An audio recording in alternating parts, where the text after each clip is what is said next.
A friend of mine that's out in the audience today, when he received the notice that I was going to be the speaker, promptly emailed Alyssa, Kyle's assistant, back to see if Starbucks would be our caterer today. And she was a little bewildered and answered back, why Starbucks? Is that Steve's favorite? And he just said, no, I'm just concerned for the audience, you know. So it reminded me of a story, though. Early in my career, I was a young geologist at Exxon in Corpus Christi. And Exxon's a very hierarchical company.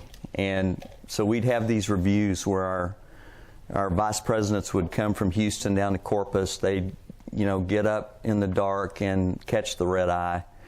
And many of these guys, were getting pretty along in their careers. And our exploration vice president was, near retirement. He came down for one of these reviews.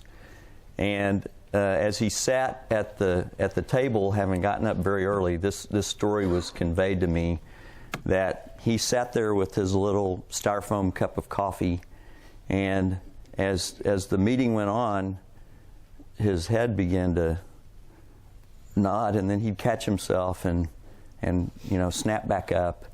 But as the prospects began to be shown, he got lower and lower, and so pretty soon no one's really looking at the deal. They're just watching this guy, and nobody's going to say anything to him because he's the vice president of exploration in this big company, until finally he, bam, hit that coffee, and it went everywhere, all over the table.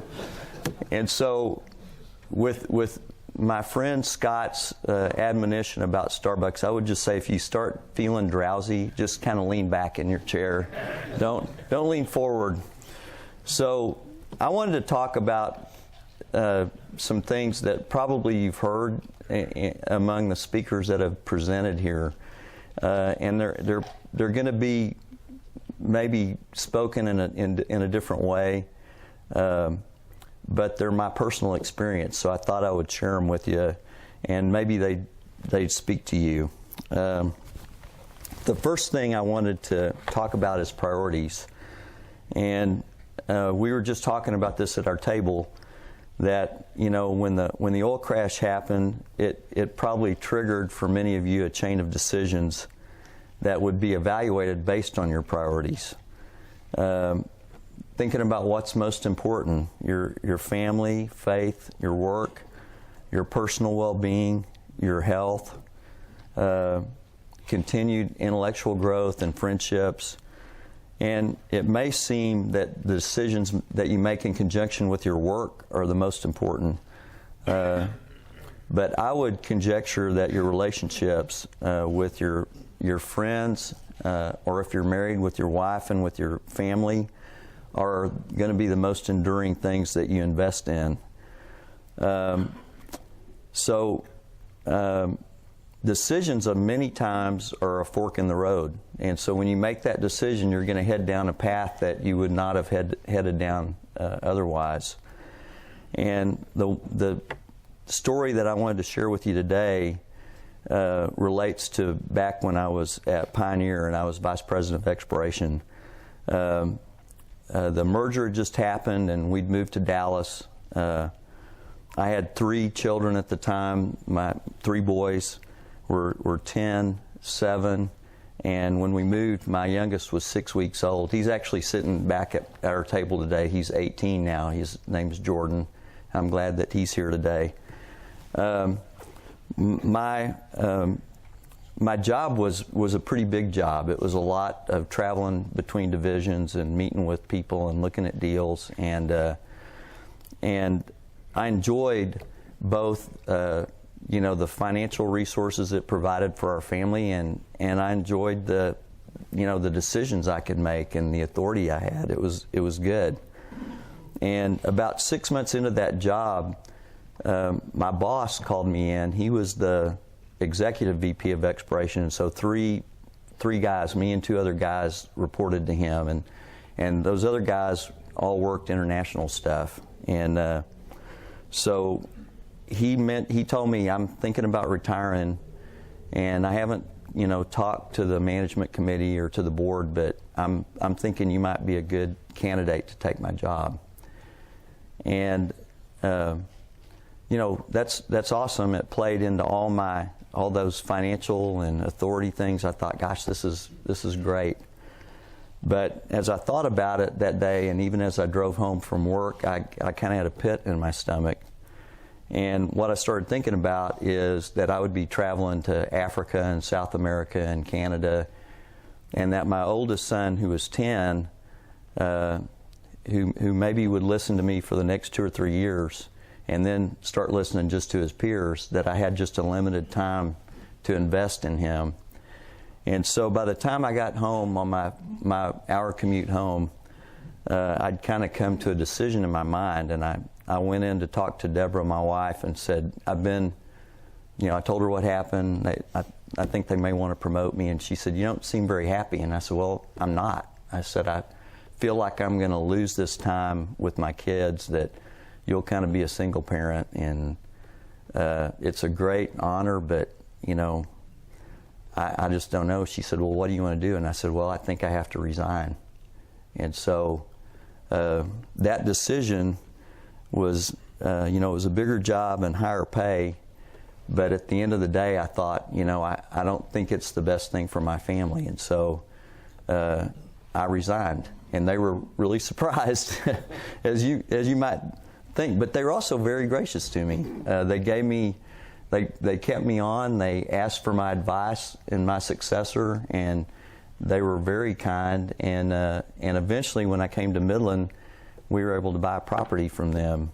So it actually worked out great, and I was able to be with my family. And so, and now, as Kevin mentioned, my oldest son, who was 10 at the time, is a partner in our company. So it was a great decision. The scripture that I thought of that kind of goes with this story is Proverbs 4:26, which says, "Ponder the path of your feet, and let all of your ways be established." And you think about that. It's ponder is really think about, consider it, look at where it's taking you. Don't just make the obvious decision to take the next bigger job and the higher pay and the more authority, but really reflect on where that's going to take you down the road, and reflect on those relationships that it's going to affect. The second thing relative to priorities is to have a plan. You wouldn't necessarily start on a road trip without planning on where you're going. You've got to kind of look down and think about where you're headed. If you don't have a plan, you're likely to be reactive, and your first reaction may not be your best decision. It's hard to make decisions under duress. When something traumatic happens, a lot of times your knee-jerk reaction isn't necessarily the best decision. And then the obvious choice may not necessarily be the best choice. I'm going to talk in a little bit about a big job change that I had, and when this occurred, I had some opportunities to go to work for, in another position in town at a company, and it would have been a safe choice, but I solicited advice from counselors, from men in this room that were friends of mine, and ultimately decided to go to work for a small company where I could have a participation. So I didn't make the obvious choice, but I did have a plan. I had something in my mind. I went and sought guidance, and I made a different decision. And that's kind of the last point, is to seek counsel. It's difficult to have a clear perspective on what's most important. And the other thing, just like in the job with Pioneer, your pride can maybe drive you to want to take the big job or to get the big position. And that clouds your ability to think clearly. Having a wife that'll speak truth to you, or good friends that'll tell you what they really think, is invaluable.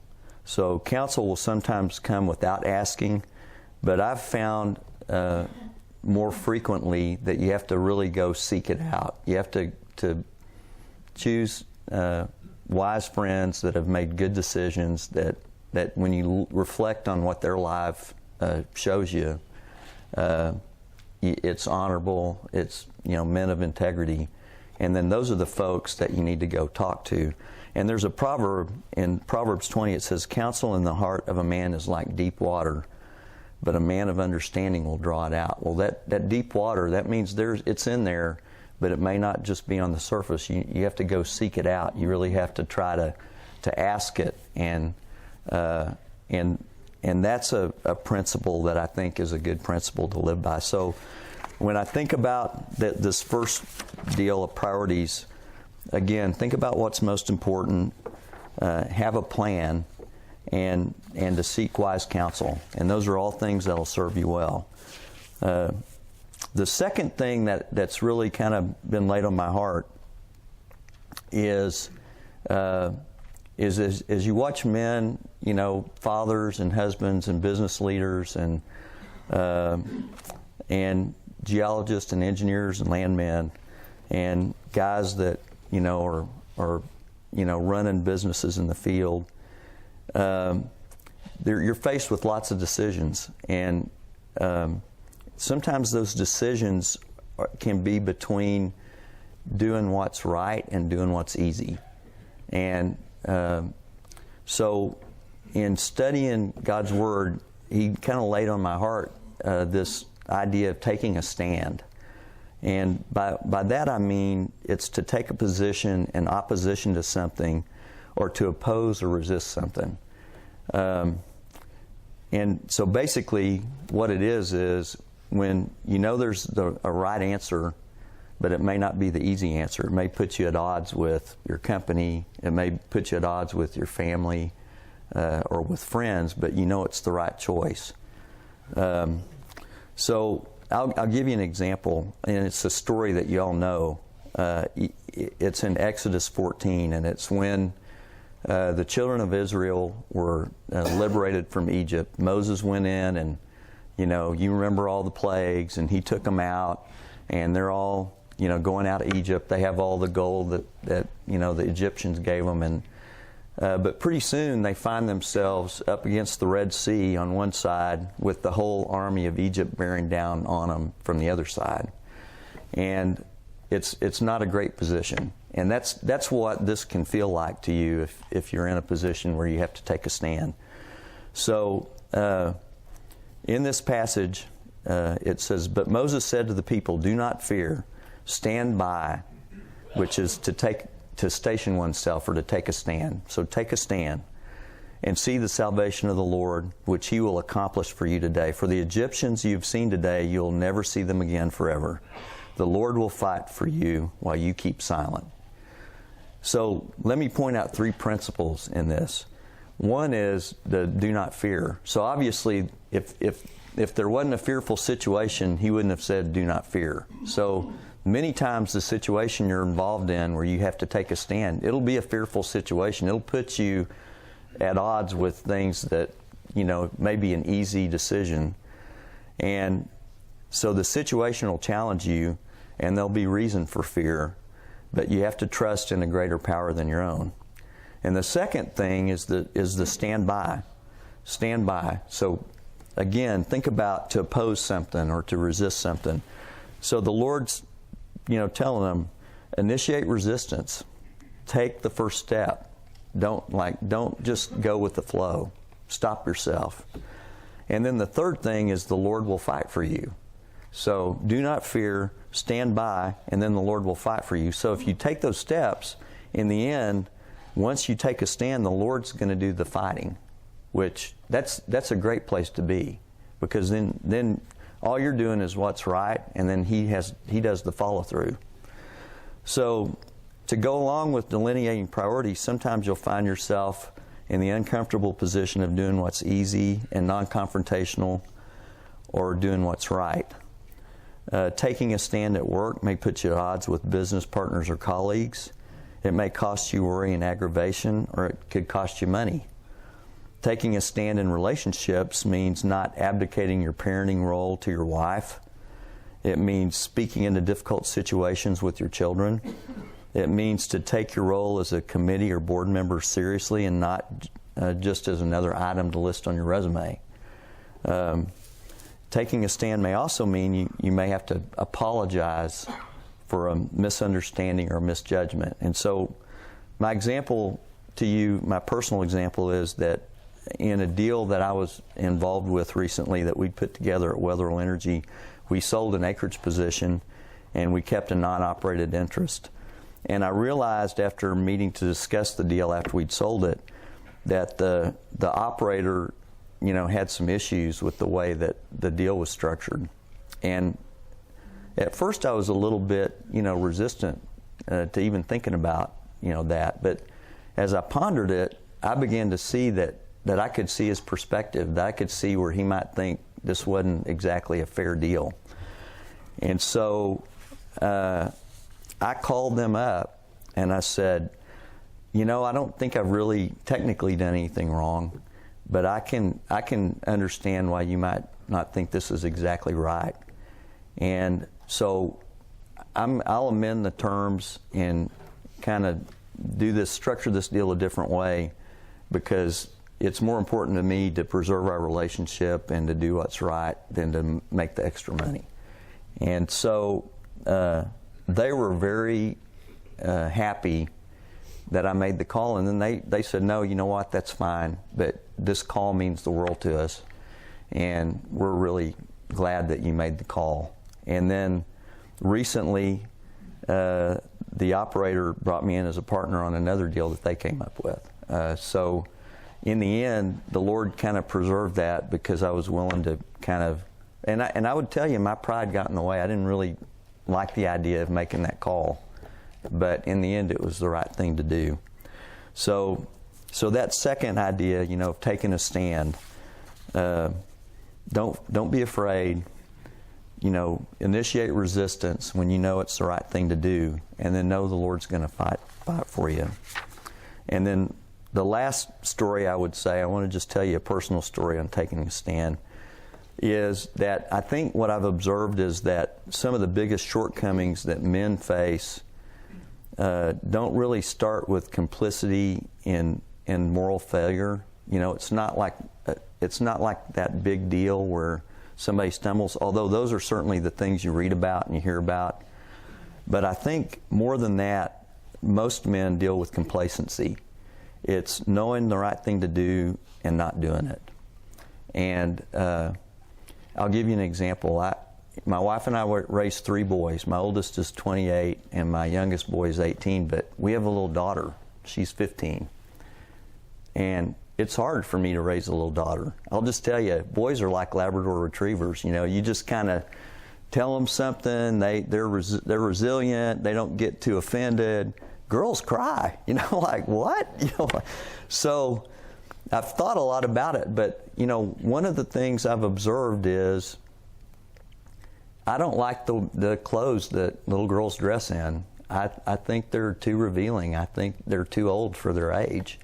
And so I'm a dad that looks at every clothing item that gets purchased for my daughter to wear, and some of them go back. I don't like them. I'm not going to let her wear that. And the idea is, if her dad honors her and teaches her that she's to be respected and honored, then she'll expect that in relationships from other men when she gets older. And so it's easy, believe me, it's really easy to just let my wife deal with my little daughter. They're emotionally the same. But that's not the right thing to do. You have to be involved as a dad in raising your little girl. And so as difficult as that is, that's one of the places where I've been prompted to step in as a parent. And the verse that I thought of for this deal is James 4:17, and it says, remember, it is sin to know what you ought to do and then not do it. So the last item that I wanted to talk about is probably one of the most difficult for me. And it's, what's your foundation? If you think about foundation, and think about a house. It's the structure, it's the groundwork or the prepared bed that a structure is built on. And I was thinking about this because we lived in Corpus. I mentioned that earlier. And Corpus has real clay-rich soil.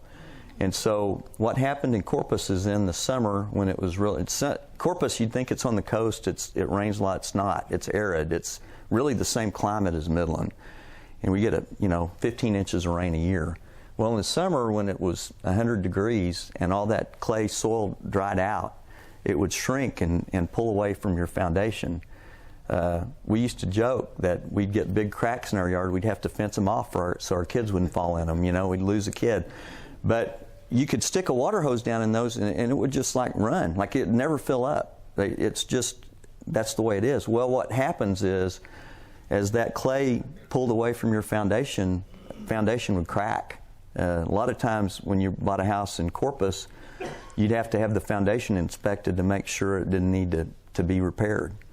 And so when a foundation cracks and you go in the house, there's cracks in the wall, there's cracks in the ceiling, there's bricks that are falling off the outside. Well, that's what happens to you if you build your foundation on the wrong thing. And so one of the discussions that we had at our table is that men have a tendency to think about goals in terms of their job, not in terms of their personal life or their relationships, but in terms of their job. It's easy for us.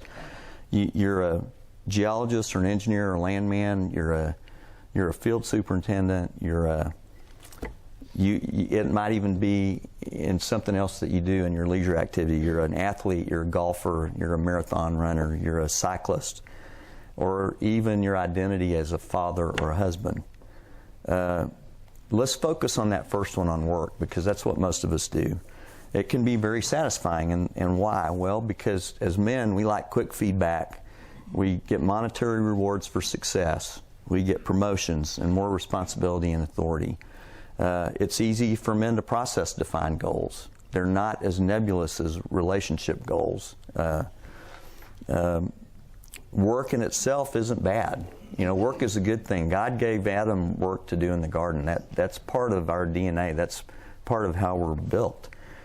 But it's a poor foundation to be your identity. If your job is your identity, that's a bad thing. You're building your foundation on clay-rich soil. And when the sun comes out and the heat gets intense, you're going to crack. So let me give you my story. I was the vice president and general manager at a large independent oil company here in town. We had about 200 employees and contractors, and we ran up to 10 rigs in our drilling program. We had a great staff. In the 3-year period that I managed the division, we invested about $525 million. So we had a lot of over $500 million invested. Made good rates of return every year we invested. However, we took risk. That's part of my DNA, is I'm a little bit of a risk taker. And so I had put together a big acreage position in a shale play, just as the Barnett was really taking off in Fort Worth. And after our third or fourth well, it looked like probably most of that position was going to be uneconomic. And so about 2 weeks before my 50th birthday, I was fired from my job. And what's interesting about that is I'd never received even an unsatisfactory performance review. But that's kind of what happened. So, think about that you're in the big office with the conference table in it and on the top floor, and you go to work, and about an hour later you're driving home thinking, what am I going to tell my wife? So my world was rocked, for sure. But my job, although it was important to me, was not my foundation. One thing that kind of went through my mind as I was driving home is how can I spin this? What kind of story can I put together to make this not seem as bad as it is? And the Lord convicted me, you got to just tell the truth. Just say what it is. And, rumors, so what? If I say I'm fired, what can anybody say? The rumors will go, and I'll say, yeah, I was fired. And they're boom, it's over. The discussion ends. So I got home, And we had a son in college. My oldest son was at the most expensive college in the U.S. And that's the truth. My second son was a senior in high school, about to start college. 2 little kids at home. So I got home and talked to my wife, Deborah, and we decided we're not going to put any spin on this deal. We're just going to say what happened. And then I'm going to rely on the Lord. Well, that all may sound like hunky-dory and like a happy story, but let me just kind of tell you how that played out. It was a real difficult time, obviously. I'd be misleading you to tell you that I wasn't hurt and embarrassed and that I wasn't challenged. It was very tough. But I wasn't totally defeated. The Apostle Paul in 2 Corinthians 4, 7 through 10 kind of says it better than I can. He says, we have this treasure, and that's having, God in us. That's having the Spirit indwell us as believers in earthen vessels, so that the surpassing power will be of God and not of ourselves. We're afflicted in every way, but not crushed. We're perplexed, but not despairing. We're persecuted, but not forsaken. Struck down, but not destroyed. Always carrying about in the body the dying of Jesus, so that the life of Jesus may be manifested in our body. So because of my faith in God, I believe that He was ultimately in control of this situation. I would not have lost my job if He would not have allowed it. So wrestle through that for yourself. If you just think about that. But honestly, if you're going to be honest with yourself, if you're going to have integrity in your faith, you have to believe that really the Lord allowed that to happen. So because He allowed it, I had to be confident in His love for me and His ultimate provision, and I had to choose to move forward and trust in the Lord. And so a lot of my friends, people that loved and cared about me, would disparage my former employer because of what happened to me. But because I felt like the Lord allowed it, I decided I'm not going to disparage my former employer. I'm not going to say anything bad. And, that was a challenge because I was mad and I was hurt, but I didn't. My wife didn't. It's a good company. There are good people there. Many of them are my friends, so God's in control of this. It couldn't have happened apart from His will. And also, because my foundation was the Lord and not my work or my job implicitly, I could still function as a geologist, which is what I was trained as. I had the skills and experience to do that job, and it didn't diminish my capabilities. It was just that job was where I practiced my training. And so I could do it again. It wasn't my identity. And so I would tell, just a pause in my story just to tell you guys, you may be looking at something similar. It may have already happened to you. But your job's not your identity. It's not who you are. And if you don't have to make that your foundation. If it's been your foundation, you can change that. But it doesn't have to define you. So I'm going to tell you the rest of the story with a little caveat that it doesn't always happen this way. But this is just my story, and I want to follow it through. So after about 2 months, I went to work for a small independent company.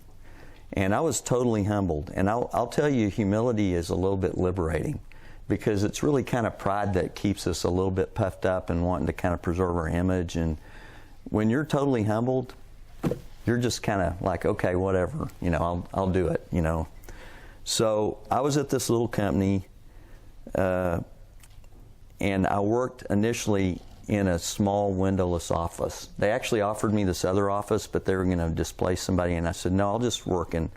And where's that person going to go? They said, in this room. Well, it was a storage room. And I said, no, I'll work in there. They go, really? And I go, yeah. I was humbled. I'd been managing exploration and business units for years, so I had to relearn how to be a prospector. I had to relearn how to put deals together. I had to teach myself to pull data. I had to dust off my prospecting skills and learn how to use computer mapping, which back when I was a geologist, we didn't do that. We drew maps with pencils. So I had to learn it all. So I worked on my first idea. I kind of had this idea, and I worked on it for about 4 months and realized it wasn't going to work. It was going to fall flat. So that was my first 4 months. And then a friend came in and showed me a little deal on which he'd put together 120 acres, and it was in the Southern Midland Basin. It was an Ellenberger deal, and although I thought the Ellenberger looked interesting, what I was more intrigued with is the Wolfcamp. It just looked like every well, when it drilled through the Wolfcamp, had these shows, and I thought, let me look around. So I found this field nearby that had made 15 BCF out of the Wolfcamp. There's no Sprayberry down in this part of the world, but at that time, the Wolfberry was being exploited on the eastern edge of the platform.